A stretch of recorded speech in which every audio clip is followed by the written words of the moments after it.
नमस्कार, one India Hindi में आपका स्वागत है। मैं हूं विकास कुमार। रक्षा मंत्री Rajnath Singh NCC parade ground में राष्ट्रीय कैडेट कोर की वार्षिक रैली में शामिल हुए। इस दौरान राजनाथ सिंह ने गार्ड ऑफ ऑनर का निरीक्षण किया। इस मौके पर उन्होंने कहा कि आत्मनिर्भर भारत का सपना आप जैसे युवाओं के हाथ में ही संभव है।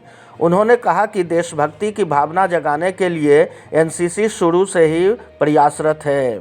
जिसकी हमारी प्रधानमंत्री की ख्वाहिश है, जो हमारे प्रधानमंत्री का सपना है, वह आप जैसे नौजवानों के द्वारा ही पूरा होगा। मैं आश्वस्त हूं और एनसीसी को मैं विशेष रूप से बधाई देना चाहता हूं कि बराबर एनसीसी के द्वारा यह कोशिश की गई है आजादी के समय से ही कि नौजवानों के अंदर एक देशभक्त की भावना पैदा की जाए, फिजिकली और मेंटली उन्हें साउंड किया जाए और उन्हें मजबूत बनाया जाए।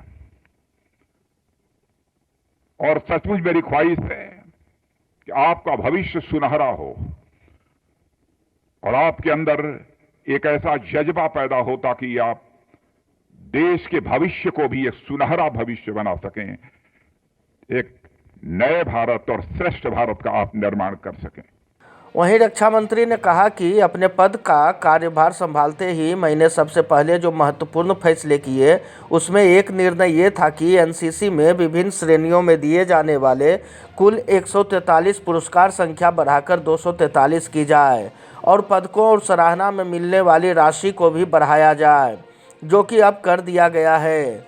देश में फैले कोरोना वायरस महामारी को लेकर हमारे वैज्ञानिकों ने 2 कोरोना वैक्सीन को विकसित किया। हम वसुधैव कुटुंबकम की नीति में विश्वास करते हैं, इसलिए भारत ने अपने पड़ोसी देशों को वैक्सीन देना शुरू किया है। कॉन्स्टिट्यूशनल वैल्यूज के प्रति लोगों के अंदर जागरूकता पैदा करने में भी आपने बहुत बड़ी भूमिका निभाई है। मेरे कैडेट्स, मैं आपको हृदय की गहराइयों से अपनी हार्दिक शुभकामनाएं देता हूं, आपको मैं बधाई देता हूं। चाहे मेडिकल हो, चाहे आईटी सेक्टर हो, चाहे इंजीनियरिंग हो या डिफेंस सेक्टर हो,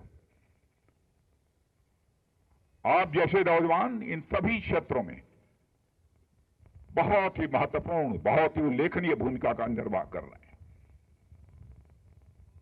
और आप ही जैसे नौजवान जो हमारे देश के वैज्ञानिक हैं, आपने देखा सबसे पहले 2 वैक्सीन का इजाद कर लिया।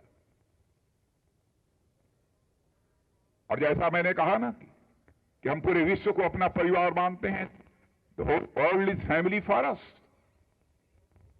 हम केवल भारत में यह वैक्सीनेशन का काम नहीं करेंगे, बल्कि अपने पड़ोसी देशों को भी जहां जहां भी आवश्यकता पड़ रही है वहां पर हम वैक्सीन प्रोवाइड करने का काम कर रहे हैं।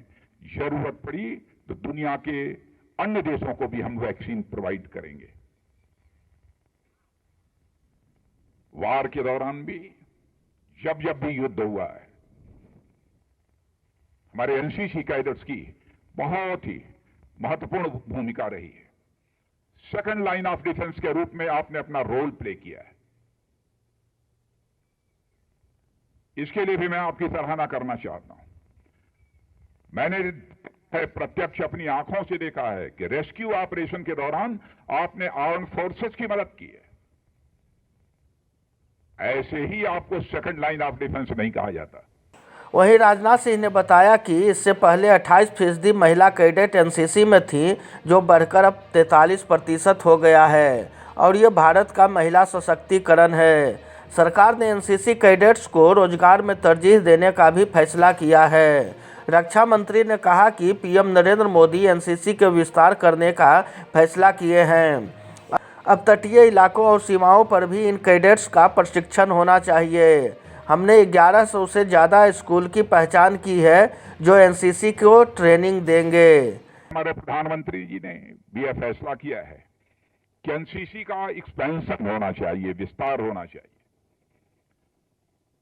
और बॉर्डर एरियाज के भी जो क्षेत्र हैं वहां पर भी एनसीसी की ट्रेनिंग देनी चाहिए। कोस्टल एरिया में भी हम ट्रेनिंग देनी चाहिए। ऐसे मोर देन 1100 स्कूल्स हम लोगों ने आइडेंटिफाई किए हैं, वहां पर भी एनसीसी का सिलसिला प्रारंभ होगा। मैंने कुछ गर्ल्स कैडेट्स को भी कमेंडेशन दिया है। मैं गर्ल्स कैडेट्स को भी मैं देख रहा था कि हमारे बॉय कैडेट्स, उनके जिस तरीके से वो सामने आ रहे थे, जो चुस्ती दिखाई दे रही थी, वही चुस्ती हमारे गर्ल्स कैडेट्स में हमको दिखाई दी है। हमें खुशी है कि पहले एनसीसी में जहां पर केवल 28% गर्ल्स कैडेट्स थी, आज उनका परसेंटेज बढ़कर अप्रॉक्सीमेटली 33% हो गया है। यह है भारत का विमेन एम्पावरमेंट। और सरकार ने फैसला किया है कि रोजगार के मामले में भी जो हमारे एनसीसी के कैडेट्स होंगे, उनको प्रेफरेंस दिया जाएगा। इस खबर में फिलहाल इतना ही। तमाम अपडेट्स के लिए बने रहिए वन इंडिया के साथ।